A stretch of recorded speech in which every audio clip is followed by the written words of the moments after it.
147 milyon so'm Gentra'nın eng oxirida chiqqan varianti 2023-yil Luke ABS diska maytafor hamma narsasi bor variantini do'stlar 147 milyon so'm beraberamiz do'stlar. Yo'q do'stlar, xato eshitmadingizlar, narxi 147 milyon so'm. Hozir ko'p odam yozadi, "Ay, mashina ko'p urgan, uning do'stlar, mashina gaz ustanovka etib ulgurilmagan, benzinda haydalgan do'stlar.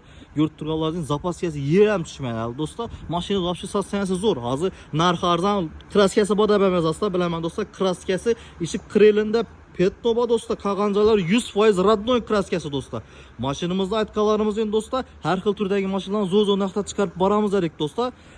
Past egasi nomerini qo'yamiz. Aloqa chiqaversa do'stlar, sotsana zo'r. 4 yumshoq balon, lyuklari, hamma narsasi bor. Ko'rib turganlaringiz, chexollar ham bor do'stlar, maytafonlar ham bor do'stlar. 50 ming kilometr tutdi. Ko'p odam az avtokrita qo'ysiz buni avtokrita ta'minda sizda 3 million ham berabersak ham bo'ladi ekan sizlar do'stlar. 3 milyon alıp kessizlar ham bo'ladi ekan, metal ham qo'yib beraverasiz shu bodda. Naq bular 147 milyon so'm. Pastda nomer qo'yamiz, aloqa chiqaverasiz do'stlar. Eng zo'r arzon narxda, faqat arzon narx Instagram kanalida davom etadi do'stlar. Aytganimizdek, har xil turdagi mashinalarni kunda 3-4 sini qo'yib turibmiz. Podpisatsiya bosib esdan chiqmasin do'stlar.